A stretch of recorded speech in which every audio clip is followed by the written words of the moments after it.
The Ethics of Corporate Downsizing, John Orlando. Orlando's article basically makes an extended case for downsizing as a moral wrong. So when we talk about downsizing, we should be clear, and Orlando makes clear in his article, that when we're talking about downsizing in a company, we're not talking about cutting excess workers. We're not talking about a situation in which a company is simply unprofitable or where workers are incompetent. So there are times when we see downsizing in companies, or what was sometimes characterized as downsizing, when it's really something like house cleaning. So we're looking at inefficient workers who aren't doing their job. That's a much different situation than what Orlando has in mind. So Orlando's notion of downsizing is when a company cuts its workforce in order to create greater profits. So it's not about individuals doing something wrong or not doing their job. That would be a different situation. That would be then not downsizing. If we characterize downsizing as simply using workers in a way to increase overall profits.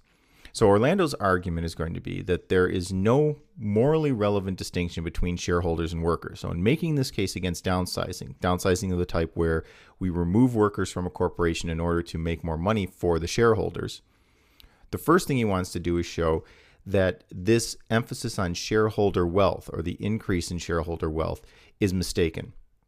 That shareholders shouldn't get the consideration they do in business decisions. So that there is no greater duty to shareholders than there is to workers in general. The moral equality of workers and shareholders. In making his case against downsizing, or in general, that downsizing is more often morally wrong than it is right, Orlando gives 7 arguments to show that downsizing is not morally permissible. He then follows this up with 3 arguments that holds that downsizing may in fact be morally wrong. So he's really doing 2 things here. We can say something is morally permissible or morally impermissible. So oftentimes there are actions where we say, look, you can do this act. It's morally permissible, but it's not morally required. So that's a case of moral permissibility. Some actions are morally permissible. Some actions are morally impermissible. So he breaks his argument down into 2 types. One type is to show that downsizing is not morally permissible. It's not one of the available actions open to someone. And he wants to go on then and make a stronger case that's saying that, in fact, it's actually morally wrong. So he begins with the arguments against the moral permissibility of downsizing. The first argument that he makes is an argument of property rights. So he says that oftentimes the argument is that one should be free to do whatever they want with their property. So corporate property, the property that corporations own, they should be able to, the shareholders, the managers, and so forth, should be able to do what they want with that property. Now, Orlando's response to this is that there's really 2 types of property or property use. We have property for private use versus property for profit. And he says that we can't mix these 2, that we can, and in fact, make a moral distinction between the 2. So in one instance, property for private use, I may say you have more rights in your private property. The property you use, for instance, where you live, right? So your home or property that you rent, I may want to argue that that property has stricter rights attached to it, where I can't invade those sorts of property rights or those property uses. On the other hand, property for profit, it seems, requires greater justification than property for use. So while it's one thing for me to force you to do something with your home, so this is where sort of eminent domain or something would come in, why it's such a controversial notion, is that I can sort of force you out of your private property. When we come to property for profit, we note that there's a number of ways in which we regulate property for profit. So I can say things about who you serve, for example, in your restaurant, that you can't restrict who you serve. I can say that you can't discriminate in certain ways with property for profit. So, for example, when we have rules about who you can or cannot exclude from renting your property. So when you're using property for profit, sort of in the market, we require greater justification for its use than when we talk about private property. So he says, one, we don't want to distinguish, or we don't want to conflate these 2 uses of property. When we're dealing with corporations, we're dealing with property for profit, and therefore when we use our property in certain ways for profit, we require a greater justification for that. So in the case of downsizing, that would require greater justification when we're using our property resources to make decisions about whether or not to let go of employees or not. The second sort of argument is that managers and those who run corporations have a fiduciary responsibility or fiduciary duty to their shareholders. Now, what Orlando notes is that simply stating that someone has a fiduciary duty doesn't tell me what that duty is. So there are a number of different types of fiduciary duties. And so fiduciary duties is sort of a blanket term that tells me, oh, you're responsible for someone in some way, or you're responsible looking out for the interests of someone in some particular way. So lawyers have fiduciary responsibilities to their clients, and those responsibilities are going to be much, much different than, say, the fiduciary responsibilities a manager may have to shareholders. So simply stating a fiduciary duty does not create the fiduciary duty.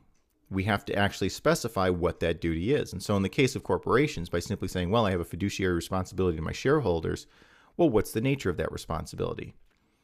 What is that? What is in fact my obligation? Is it just to create profit? Is that my only fiduciary responsibility? And do I have responsibilities to others? So as Orlando notes, what's interesting about laws regarding fiduciary duties of managers generally deals with protecting shareholders against dishonest managers. So it's when I embezzle from my company as a manager that I've done something wrong in terms of the shareholders. It doesn't necessarily hold that my fiduciary responsibility is just to generate profit for those individuals, that if I fail to produce extra profit at the expense of workers, say, that I've failed in my fiduciary duty. In fact, it might be the case that shareholders recognize that I have obligations to others than just the shareholders.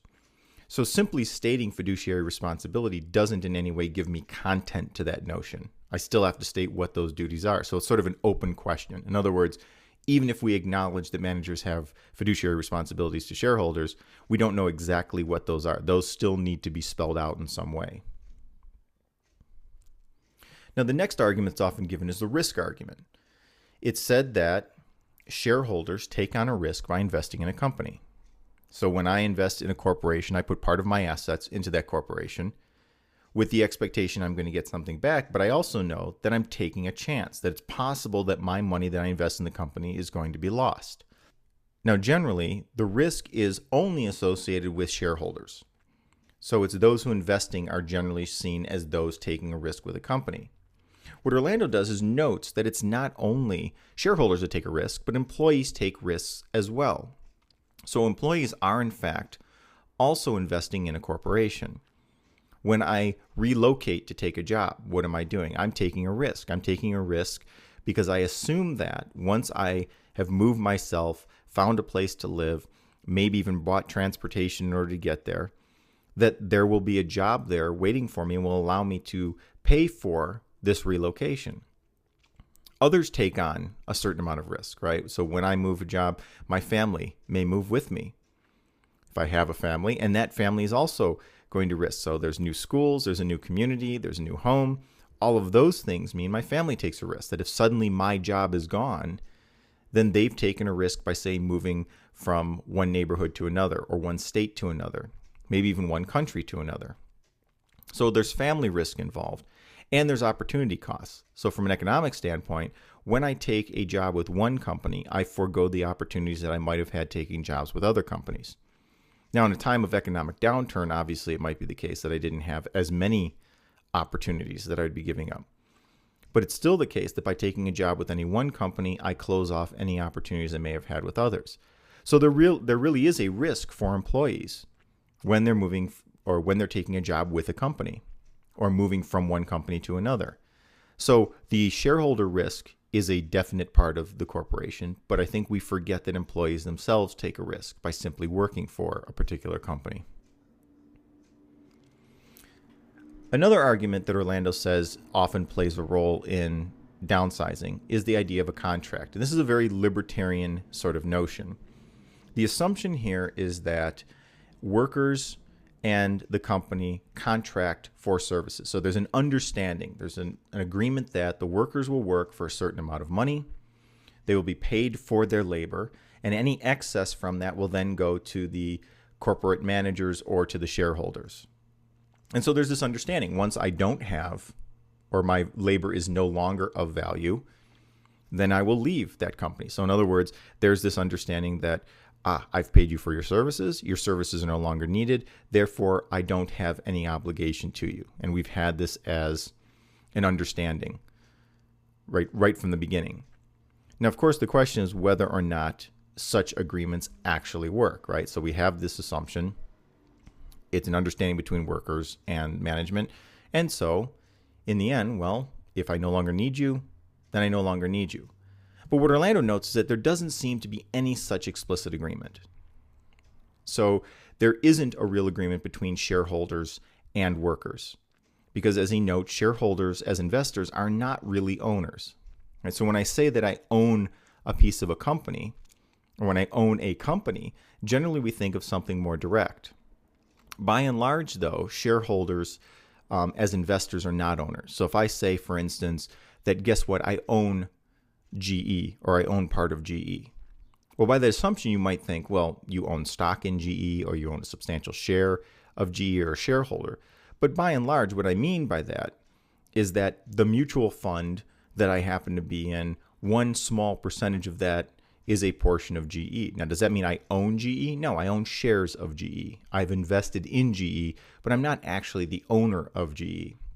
And Orlando says this distinction is important because if you're going to argue that there's some sort of contract, there's some sort of explicit agreement between workers and investors or shareholders, or workers and managers, that I'll only pay you as long as I need your service, and then once I no longer need it or decide that I can make more money, at least temporarily, by getting rid of you, that I'll simply break that agreement. Or I shouldn't say I'm not breaking the agreement, but I'll simply say, well, per our agreement, I no longer need you, goodbye. And he's saying that's not the way it works. First of all, there is no agreement between shareholders or investors and workers. And there really isn't that sort of agreement between workers and managers. Normally, when you're hired into a job, the assumption is not, well, at any moment I'm going to get rid of you. The assumption is I want you for a certain skill or for a certain skill set, and I'm going to pay you as long as the company remains profitable and as long as you do your job. So that's one sort of aspect of the contract that seems to be false. That's not how we actually contract. There is no explicit agreement. But it's also the case that if we're looking at contracts as agreements, or we're looking at working as a contractual agreement, is it truly the case that workers are free or uncoerced into entering into contracts? So I think many times when we look at taking a job, it's rarely the case that people have all sorts of opportunities. It's not as if, especially in an economy such as the one we have now, that I have 4 or 5 job offers. Now, for some fortunate individuals, that may be the case. But generally speaking, I need to eat. I need to pay bills. I'm going to come out, if I'm a student, with a number of student loans. And so when you offer me employment, very often it's the case that I can't simply turn that down. So it's not even as if it's simply a contractual agreement in the way we think of ideal contracts between equals. I have something you value, you have something I value, and we're on generally a level playing field. In many cases, contracts between workers and employers are not on a level playing field. That there's definitely the case where the company or the managers have the upper hand in the negotiation, because I can't actually turn down that job if I've got tons of bills, if I've got to pay back loans, if I've got to feed myself. Another argument Orlando takes on is the idea that managers are acting on behalf of other people's monies. So managers are agents of shareholders and therefore have an obligation to shareholders. So Orlando is basically responding to the argument of Milton Friedman. And what Orlando does, summarizing Friedman, says that the manager is acting with other people's money and thus serving the public interest at the expense of profits is an impermissible use of that money. So the actions of the manager are constrained by the shareholders' interest in not being, as Orlando put it, taxed by the manager. So in other words, if I take part of these profits to do some sort of public good, it's as if I'm levying a tax on shareholders and redistributing that money to the workers in this case. Now, it would one of the problems with this argument is the idea that it is impermissible for a manager to use a shareholder's money for anything but maximizing profits. As Orlando notes, shareholders do expect that managers are going to use money for things other than profit. So it's not unusual for a manager to act in ways that don't always maximize profits. Another argument that Orlando makes, and he thinks the more morally relevant one, is the idea that the actions of the manager, if they do in fact represent the actions of shareholders, can only represent moral actions of shareholders. So to put it another way, he calls the transfer through of the moral act. If it would be morally okay for a shareholder to do it, then it would be morally okay for a manager to do it, and therefore the manager's action would be justified. Now, what Orlando notes is that if downsizing is not moral, then it's not moral for shareholders, and therefore it would not be moral for the manager as well. And so the fact that a manager does it or is representing shareholders in no way tells us whether or not that action is moral. So the act of downsizing, if the arguments are correct, then the act of downsizing would still be immoral. So to summarize this, Orlando holds that actions are only impermissible if they're unauthorized. And so in this case, moral duties transfer through. Wrong for shareholders means wrong for managers. And if downsizing is wrong for shareholders, then it is wrong for managers. So Orlando believes that this idea that you're dealing with other people's money in no way justifies the downsizing of employees. The private versus public argument. Another argument is that corporations are private entities engaged in private practice and should not, in fact, engage in public goods. Right? So we have government to provide public services, and the private sector is mainly there, again, sort of under this model to generate profits. Now, Orlando, arguing in much the same way that Duska does, says that corporations are, in fact, created for the public good. We don't create public entities or even private entities within a public sphere to do bad things. So corporations were, in fact, created for the public good and ought to promote the public good.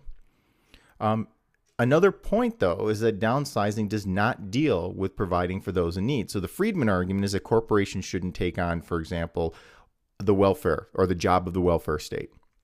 Corporations shouldn't transfer money or provide social services to those in need. And Orlando would say that's fine. We don't actually have to have corporations providing welfare, and that may be something that is better left to the public sector, as in government. But downsizing is not dealing with providing with those in need. Downsizing is dealing with employees that work for a private entity. And so it's not a redistribution of income. And again, we want to keep in mind that the notion of downsizing here is that we are downsizing for the purpose of increasing sharply the profits for shareholders. It's not because of incompetence. It's not because the company is failing and that the only way to sort of shore things up is to get rid of some employees. So we're dealing with situations in which we're using downsizing as a means of generating greater profit. And, says Orlando finally, the free market depends on the public sector. So this public-private distinction in business is a fiction, right? So let's think about the ways in which corporations depend on the public good. They depend on the public good for things like roads and transportation. They depend on public things like police forces and firefighters to protect their property and their interests. They depend on a monetary system, on a backing of money as a medium of exchange. They depend on the court system for adjudicating contracts and enforcing contracts.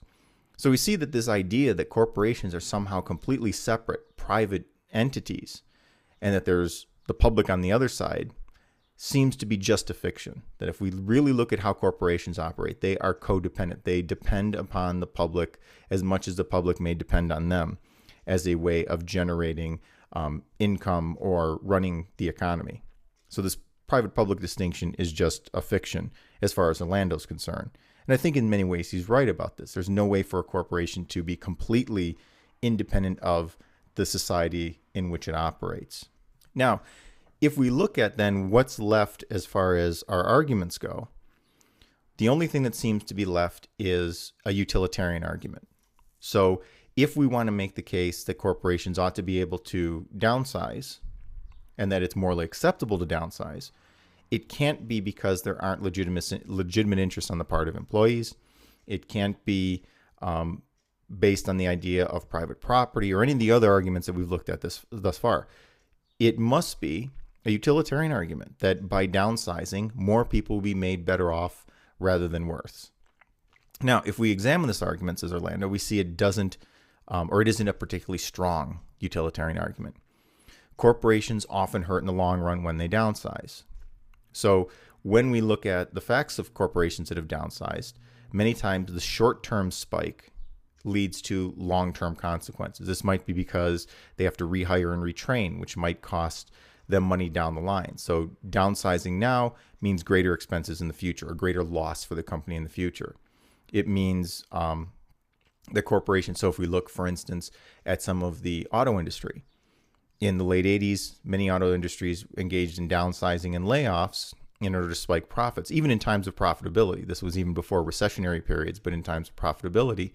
And what happens? Well, does it make for a stronger or weaker auto industry? Well, you see that the long-term effects are not often good for the corporation. It might help in the short term, but not the long term. The benefits do not spread across all investors. So what Orlando notes is that if we're making a utilitarian argument, it might be the case that sort of in raw numbers, we get a net benefit. This benefit isn't distributed fairly. Some people are going to do better than others, depending on how much they have invested in the corporation. It's also not spread to the workers who've invested in the corporation. All right, so those who've lost their job might not be better off. And we should note that well-being depends on more than financial gain. So even if we could make some sort of argument that overall more people made money rather than less, we can't, I think, oversimplify well-being down to simply income. Having a job, sort of the basis of self-respect, being self-supporting, that may be more important than a temporary gain on the part of investors or even on the sort of buyout of a small number of people. So even though a small group lose their job and a larger number do better, the question is, do we want to be utilitarian? So this goes back to the very beginning of the course where we asked the question, well, are you a utilitarian? Is it always about numbers? Is it simply the greatest good for the greatest number? So you can think back to something as easy as a trolley problem.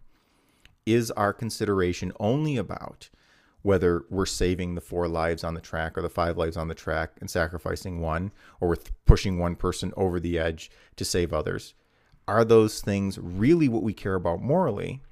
Or do we want to say that well-being, that the good is something more than just numbers? And so this, I think, is what Orlando's pointing to. Unless you're really a hardcore utilitarian, and even then there's some question, remember, so the long-term versus short-term utility. But we really want to question whether or not the utilitarian argument holds up. So the arguments against downsizing, again, we've talked now about the sort of 7 arguments of why downsizing is not morally permissible.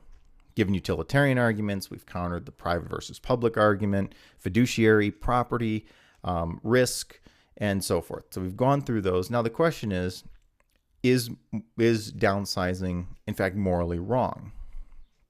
Now here again, the first point, harming some to benefit others. This goes to the utilitarian argument.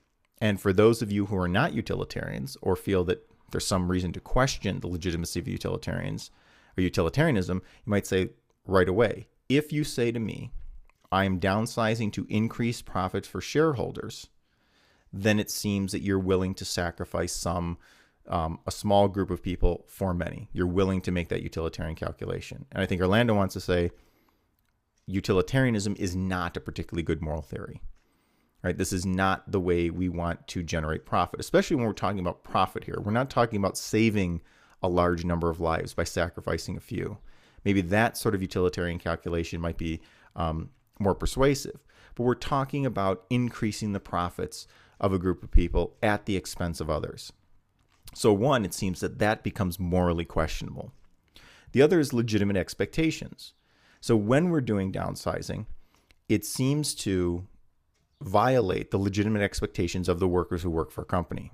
So legitimate expectations are those expectations I get because of sort of an agreement, implicit agreement, right? So workers have a reason to believe that if they're working hard, if they're being productive, if they're doing their job, if the company's making money, all of those things, that they will continue to be employed and receive income. And that seems to be a legitimate expectation. They come to depend upon that income and this sort of system. And then to suddenly remove that seems to be morally problematic. And so Orlando goes over examples of this where if I come to depend upon a certain tax break and make decisions based on that assumption, and no one in any way gives me an indication that I shouldn't go on that assumption, and this is what oftentimes corporations do, right? I continue to collect my paycheck. I continue to get my bonuses, say. I'm told my work is very good. Then it seems that I could generate, or it would generate, certain expectations on my part that this will continue. And what happens in downsizing is entire departments are let go. Entire divisions are removed without looking at the individual worker and whether or not they're performing their job properly. And that would be a violation of this, because if I'm doing my job well and I'm generating value for the company, then it would seem that I have an expectation that my job will continue. And this then goes into the idea of fairness. So on the one hand, I've got individual notions, right? Do I merit or deserve to be downsized? Has my work been adequate or exceptional even? And so thus, if you just sort of grab an entire department and get rid of them, is this unfair to me? And on the other hand, as he's noting in the Rawlsian sense, what's the fairness, or why do shareholders deserve to get a sharp gain in profit from downsizing? In other words, what entitles them to that extra income at the expense of others? What did they do to deserve it? And what Orlando wants to note is there seems to be a lack of fairness here, a fairness on the part of individual workers who are not judged on their own merit. And then there are those who get something without any merit whatsoever, namely the shareholders. They have done nothing to deserve a sharp spike at the expense of someone else. So it's not as if you're saying to the shareholders, you have been wronged in some way. These workers have underperformed, have cost you money. They haven't been doing what they agreed to do. In that instance, we might say, well, there's some reason to think that they deserve more. But what Orlando notes is that downsizing seems to be a case in which you're giving a benefit to those who don't deserve a benefit, namely the shareholders, and you're treating workers in a way that's unfair.